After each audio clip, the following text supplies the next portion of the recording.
పట్టణ మరియు నగరపాలక సంస్థలు 74వ రాజ్యాంగ సవరణ చట్టం 1992.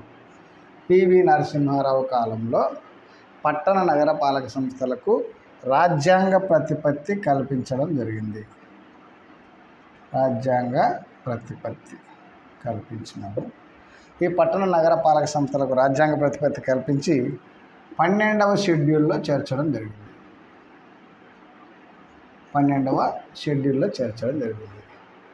ఈ పట్టణ నగరపాలక సంస్థలకు రాష్ట్ర ప్రభుత్వాలు 18 అంశాలపైన అధికారాలను బదిలీ చేయాలి.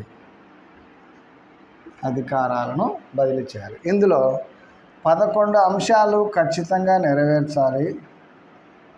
మిగిలినటువంటి అంశాలు 7 అంశాలు ఐచ్ఛికం. రాజ్యాంగ ప్రతిపత్తి 74వ పట్టణ నగరపాలక సంస్థలకు రాజ్యాంగ ప్రతిపత్తి కల్పించేటువంటి రాజ్యాంగ సవరణ చట్టము 74వ రాజ్యాంగ సవరణ చట్టము 1992 పివి నరసింహారావు ప్రభుత్వ కాలంలో రాజ్యాంగ ప్రతిపత్తిని కల్పించి దీనిని 12వ షెడ్యూల్లో చేర్చడం జరిగింది.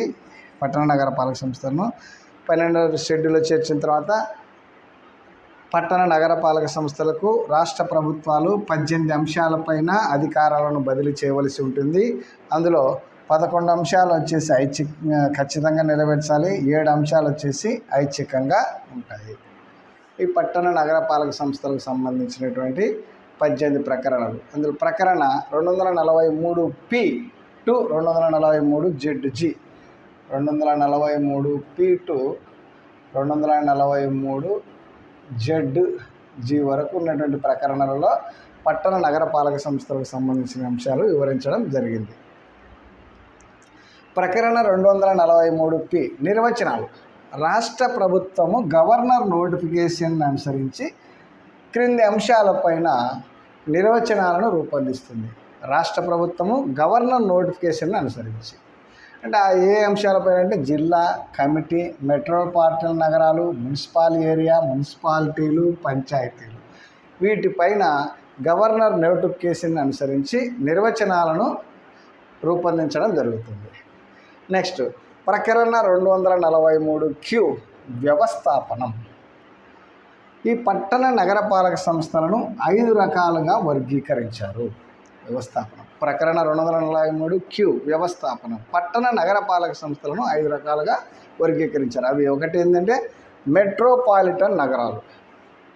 5 లక్షలకు మించి జనాభా కలిగినటువంటి వాటిని మెట్రోపాలిటన్ నగరాలు అంటారు. వీటి యొక్క అధిపతి మేయర్.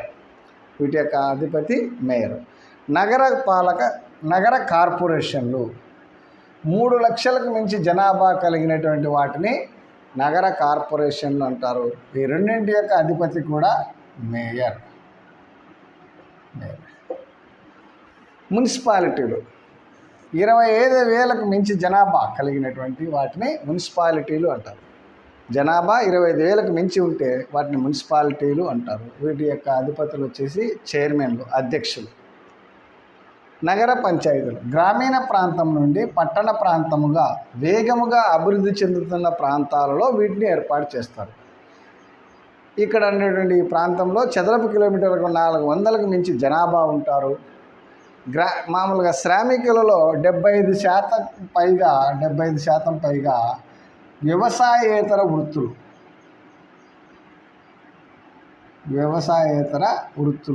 వ్యవసాయేతర వృత్తులు స్వీకరించేవారు ఉంటారు.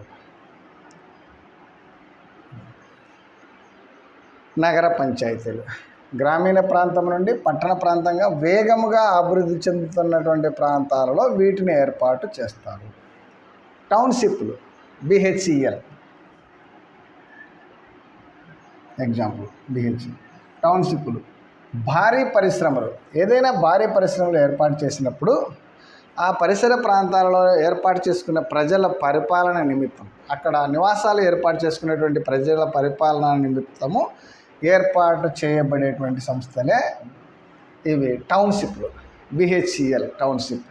అక్కడ ఆ పరిశ్రమకు చుట్టుపక్కల ప్రజలు నివాసం ఏర్పాటు చేసుకుంటారు. వారి యొక్క పరిపాలన నిమిత్తము ఏర్పాటు చేసేటువంటివే టౌన్షిప్లు. నెక్స్ట్ ప్రకరణ 243(6) నిర్మాణం. పైన ఉండేటువంటి 5 రకాల సంస్థలలోని సభ్యులను కార్పొరేటర్లు, కౌన్సిలర్లు, వార్డు సభ్యులు, ఈ 5 రకాలలో ఉండేటువంటి సభ్యులను సంస్థలను ప్రజలు ప్రత్యక్షంగా ఎన్నుకుంటారు.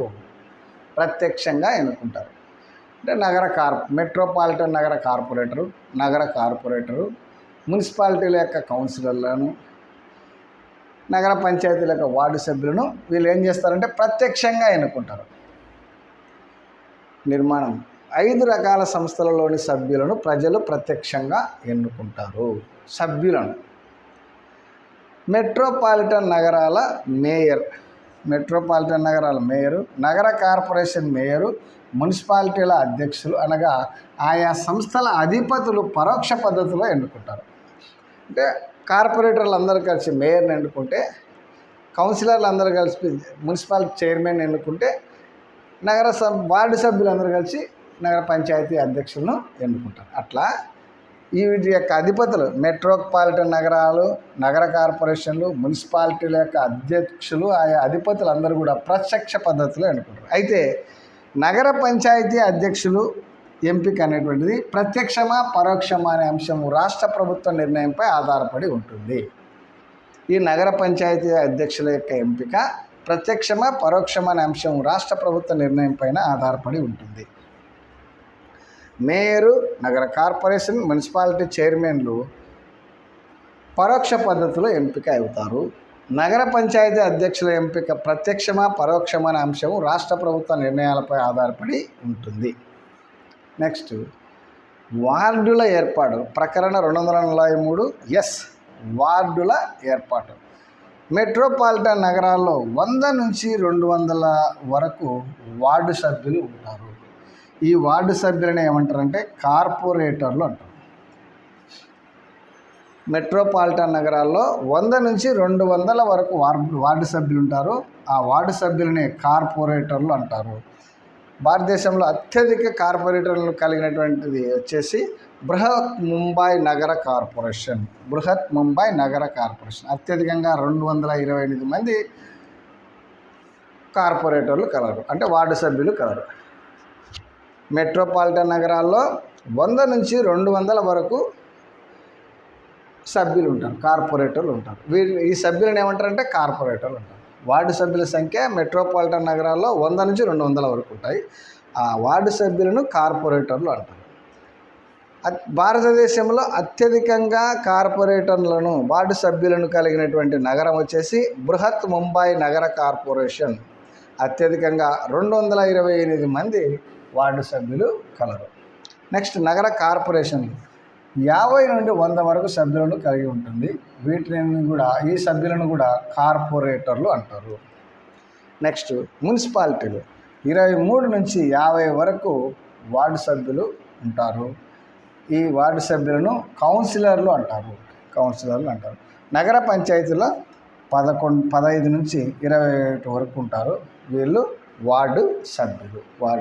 ఇది ప్రకరణ 243(P) ప్రకరణ 243(S) వరకు వివరించడం జరిగింది. ఈరోజు క్లాసులో ప్రకరణ 243(P) నిర్వచనాలు, వ్యవస్థాపనము, నిర్మాణము, వార్డుల ఏర్పాటు. నిర్వచనాలు, వ్యవస్థాపనము, నిర్మాణము, వార్డుల ఏర్పాటు గురించి ఈ క్లాసులో వివరించడం జరిగింది. నెక్స్ట్ క్లాసులో మిగతావి వివరిద్దాం.